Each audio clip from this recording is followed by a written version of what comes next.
What's going on, guys? It's Jimmy here. The IRS wants you to keep more money from your tax return.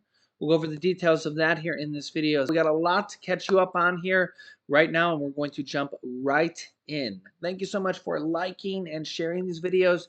And if you haven't yet, make sure to subscribe down below to our YouTube channel so you don't miss out on new videos. Here we go. Okay, first up, because of inflation, that's right, the IRS is letting you keep a little bit more money in 2023, increasing the standard deduction for inflation. That's right. And most people actually claim what's called the standard deduction. Here's the details on this. Yeah, the IRS has some good news for Americans struggling with rampant inflation, which has been at a 40-year high. It's come down here recently. Actually, inflation's come down for about 6 months in a row here. It was at 9%, and it's now down to 6.5%, or at least that's what the government tells us. You may get to keep more of your money in 2023. Due to the increasing cost of food, gas, and utilities, the highest spikes in 40 years, the government is offering a bit of a reprieve. The IRS is not only adjusting the tax brackets for millions of Americans as 2023, I'll actually show you that here in a second, upping them by roughly 7%, according to the New York Times, but also increasing the standard deductions that can be taken, thereby reducing a person's taxable income. While the government looks at adjustments on an annual basis, the latest tax update is relatively significant and will likely affect people in all income brackets, NPR indicated. In fact, as gold banking rates previously reported, the 2022 adjustment for inflation was just 3.1%, making the 2023 updates over twice the size. Here's how the standard deduction increases breaks down. Single taxpayers and married spouses filing separately will have a standard deduction of $13,850, a $900 tax deduction increase. So that's a pretty decent amount. Married couples filing jointly will have a standard deduction of $27,700, an increase of $1,800 tax deduction. So for married couples, $1,800 tax deduction increase. Again, a pretty healthy amount. A single filer head of household will have a standard deduction of $20,800, a $1,400 increase. Yeah, so again, all these are pretty healthy amounts of tax deduction increases. The standard deduction is a specific dollar amount that reduces the amount of income on which you're taxed according to the IRS. So it basically reduces your income. It basically takes that off the amount that you're taxed on, if that kind of makes sense. Also, top tax bracket changes for 2023 tax year. The other big change to taxes for 2023 filing year is that tax brackets are changing. So coupled with the standard deduction that brings down your taxable income, this is yet another bonus. The percentage of taxes owed is shifting to different tiers, which means that you can make more money to fill up each tier and pay a little bit less taxes. Again, translating to savings for millions of Americans. The top bracket, in which a 37% tax rate will apply, which is a lot of taxes because remember, you have to pay Social Security tax on top of that. You have to pay state taxes, property tax, and sales tax, and really equates to probably over 50% tax in total, which means the government's actually making more than you are, is $578,125,000 for individuals and $693,750 for married couples filing jointly, which is about $40,000 more than 2022 figures because of inflation. The 35% tax bracket in 2023 will apply to earnings of $231,000 and $462,000 for married couples filing jointly. The 32% tax bracket will start for individuals at about $182,000 or $364,200 for married couples.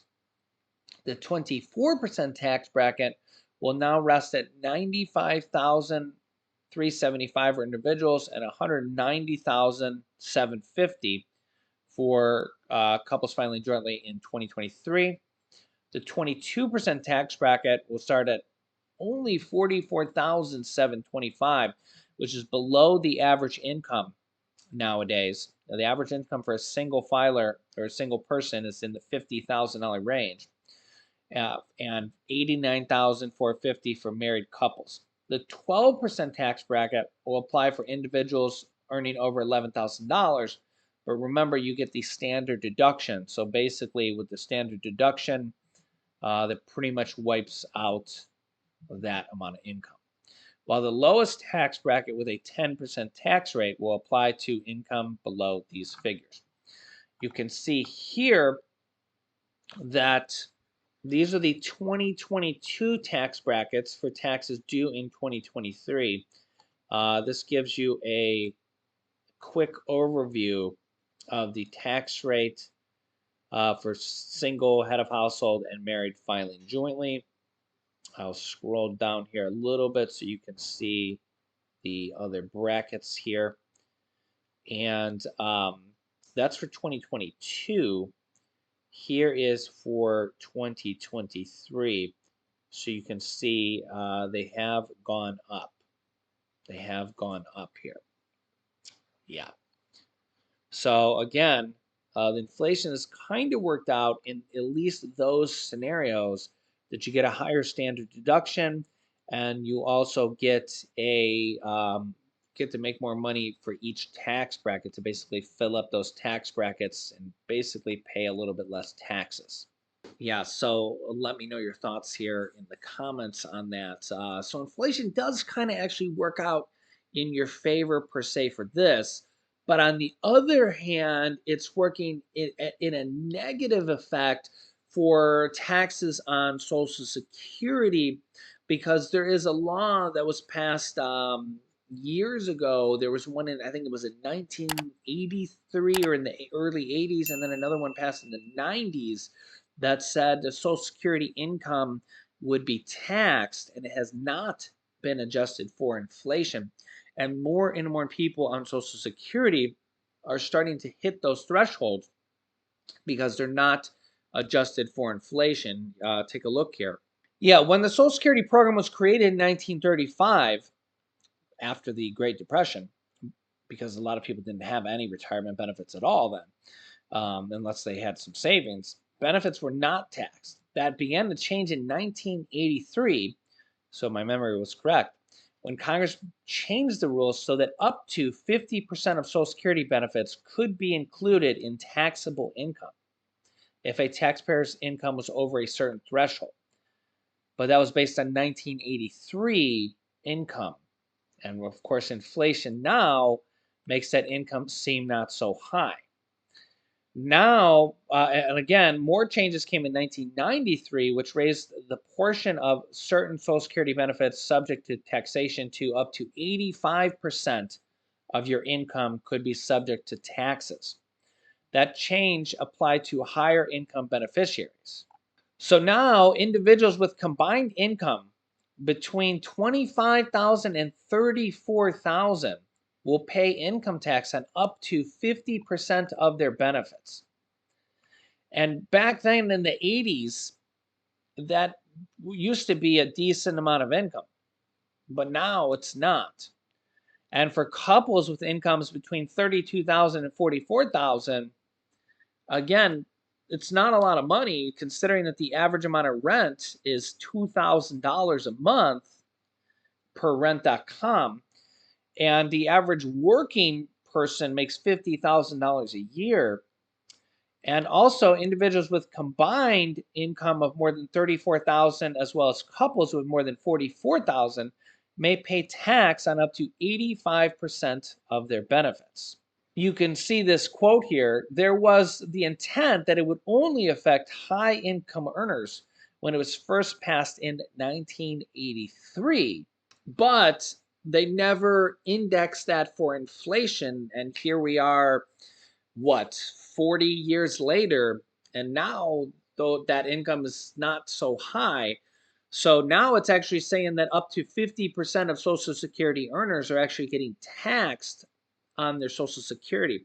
Also, don't forget that, and well, first of all, every year that goes by, more and more people are going to get taxed on their Social Security because they get those cost of living adjustments.